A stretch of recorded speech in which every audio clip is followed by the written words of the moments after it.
Work for it, ride for it, I'ma organize for it. Stay up in the night and in the morning, I'ma rise for it. Heart for it, mind for it, ears for it, eyes for it. Peace and a place on this earth for me and mine for it. Work for it, ride for it, I'ma organize for it. Stay up in the night and in the morning, I'ma rise for it. Heart for it, mind for it, ears for it, eyes for it. Peace and a place on this earth for me and mine for it. Hey, peace. Thanks for tuning in to the Money, Power, Land, Solidarity podcast. Today, we got some special reflections related to the 2021 Minneapolis budgeting process.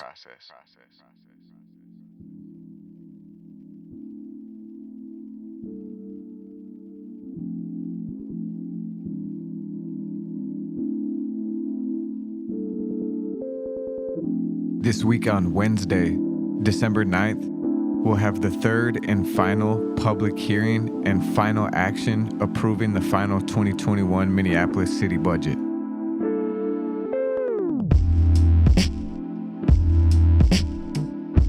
The way the process works is the mayor proposes a city budget. That opens up a public comment period, including these 3 public hearings, where the public and the city council go over the mayor's proposed budget, suggest changes, propose a final budget, which is then voted on by the city council. There were essentially 3 proposals offered in this budget cycle. The first is the mayor's proposed budget. We did an in-depth look at the mayor's proposed budget a few weeks ago, and I would encourage folks to go back and look at that interview with Reclaim the Block. The other 2 proposals being considered are suggested changes to the mayor's budget. The first of these is the People's Budget. This was put together by Reclaim the Block and Black Visions Collective, consolidated through the last couple years of budget organizing work and the specific community engagement they've been doing around Frey's 2021 proposed budget. The other proposal is called the Safety for All budget, and this was developed and put forward by City Council members Phillipe Cunningham, Lisa Bender, and Steve Fletcher. I wanted to talk through these 2 proposals a bit, to compare and to contrast them, highlight some of the key differences between the 2, and also hoping to reflect on the political dynamics and potential at play.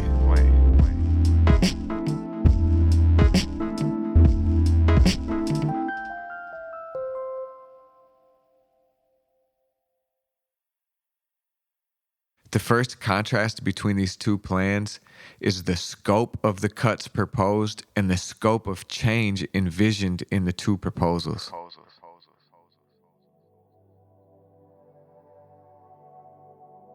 The People's Budget specifically identifies and calls for $56 million in cuts to the MPD, while the Safety for All budget proposes only $7.9 million. That's $56 million to $7.9 million. A crucial and powerful distinction between the 2 is the call in the People's Budget to cut from MPD departments and functions that do not need to be replaced by another city department. We're talking about things like the Mounted Patrol, programs like the SWAT team and the Riot Police. We're talking about the Public Relations Department of MPD. We're talking about surveillance technology units, the K9 units. These are all big budget lines and programs in the MPD that we can permanently remove and dedicate that funding towards more socially useful purposes. We don't have to replace them. We don't need a mounted patrol. We don't need militarized surveillance and SWAT teams. We can simply get rid of them. The Safety for All budget is coming from a completely different place. The Safety for All budget does not come anywhere near this level of commitment to divesting from the police. The modest $7.9 million in cuts contained in the Safety for All budget move some response to mental health crisis and property crimes out of 911 to 311 and invest into the Office of Violence Prevention, which collaborates with the MPD and other law enforcement agencies.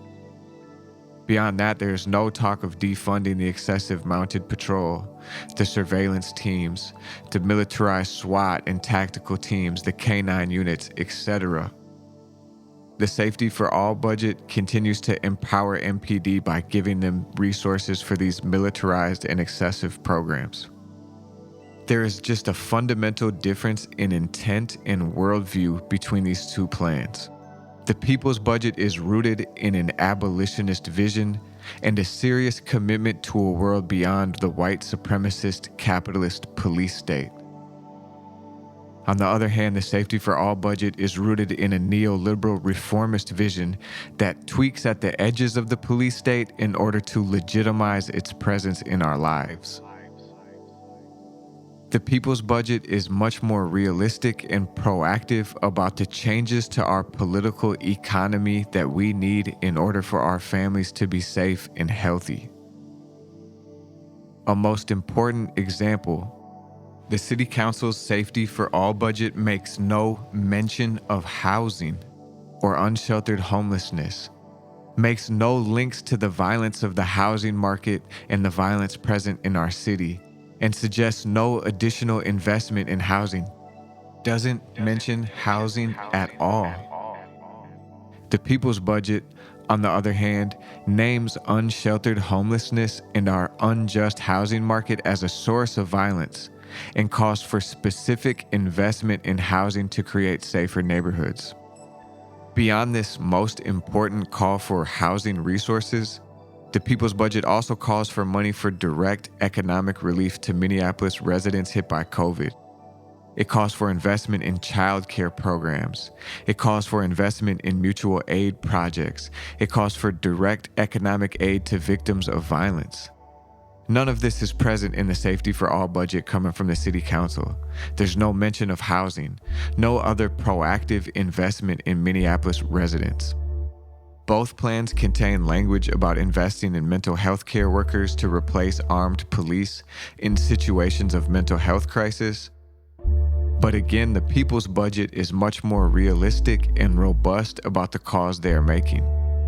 The City Council's Safety for All budget only calls for moving $2.4 million from police to mental health responders, while the people's budget calls for $11.99 million.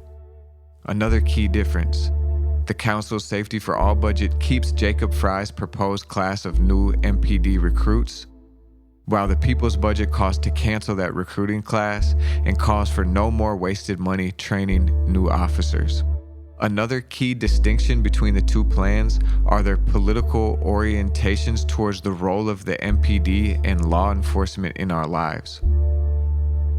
A key pillar of the City Council's Safety for All plan is expanding and investing in the Office of Violence Prevention without naming or problematizing that office's collaboration with MPD and other law enforcement agencies. The people's budget, on the other hand, explicitly calls for any outreach and violence prevention work to be separate from and to not collaborate with law enforcement.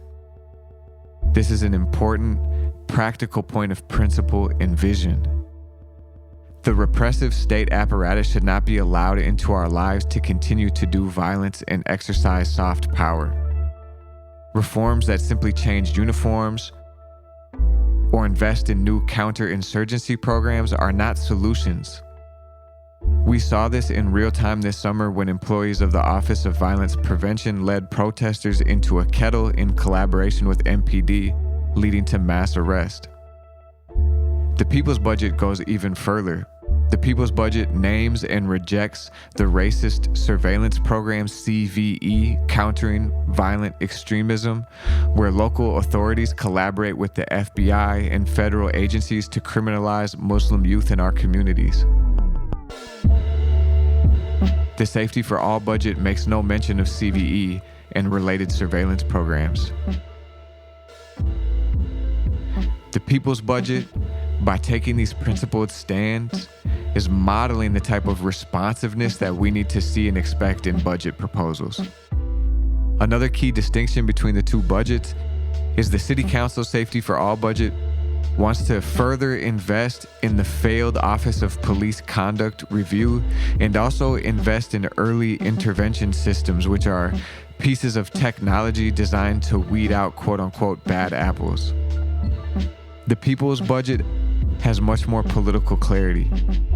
The people's budget acknowledges that these attempts at police reform have proven ineffective, that they're waste of money, and calls for complete divestment from these formations that have proved to protect the MPD.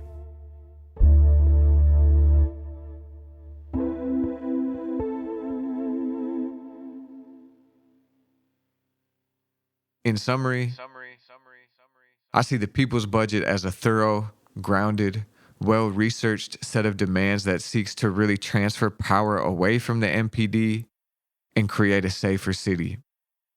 I see the City Council's Safety for All budget as a neoliberal attempt to co-opt the language of movement with reforms that protect MPD from substantive resource cuts and really consolidate the status quo. The people's budget is a proposal that takes seriously the connections between police violence and the capitalist, white supremacist power relations that exist in our city. It's taken on the real estate economy.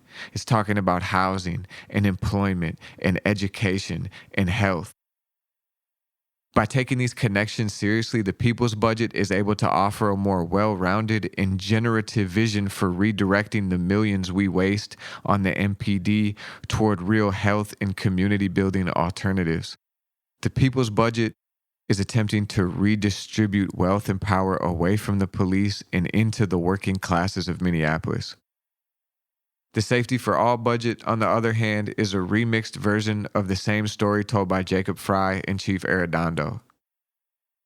That it's a few bad officers and an overburdened police force that are causing the problems, but that the overall economic and political power balance in our city is good and tenable, and that if we get smart, we can protect the status quo more neatly. We need not bother with real wealth redistribution or changes in our housing policy, etc. While it's a positive development that our movement for defunding and dismantling the MPD is so strong that city council members felt compelled to offer their own reform packages that contain some cuts, I think we should recognize this maneuver for what it is and not be seduced by the offering of crumbs.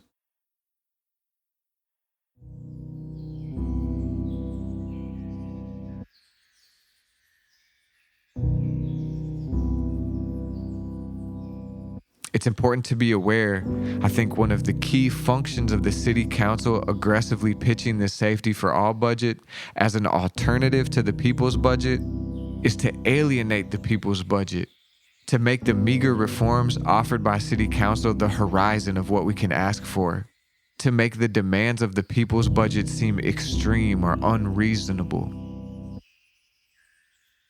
The demands of the people's budget are not only reasonable, they are right, they are just, and they're the only option that realistically put us on a trajectory towards a safer and more healthy city. We could have political leadership that was fighting for the people's budget, and we should. The stakes of the 2021 municipal election can be seen in these budget proceedings. Imagine a few socialist council members running strong organizing campaigns for the redistributive goals of the people's budget, making strong principled votes and yielding all the power of their position in this direction. We can have that. We don't have that this year, but we could have that. We need to recognize that the Safety for All budget is a conservative proposal at the end of the day, produced by neoliberal council members who have rejected the cause for systems change after the murders of George Floyd, Jamar Clark, and so many others. We do not have to accept these limitations, and our organizing now can propel us towards a council serious about challenging the entrenched power of real estate, finance, and their police department. That's my short little compare and contrast of the people's budget versus the Safety for All budget. I wanted to share that as I'm working to think through these things, And what I really wanted to do is send all my solidarity and respect to everyone that's out there working for justice, working to rid our city of the violent MPD, that's putting the work in, creating the plans, testifying at the council, talking to your neighbors. Salute to you. I offer these reflections humbly, appreciating all the work that people are doing and looking forward to hearing other perspectives and building towards the real transformational changes in wealth and power that we need in this city, in this state, in this world. God damn, it's going to be lit when we can get together again. Thanks for tuning in. Money, power, land, solidarity.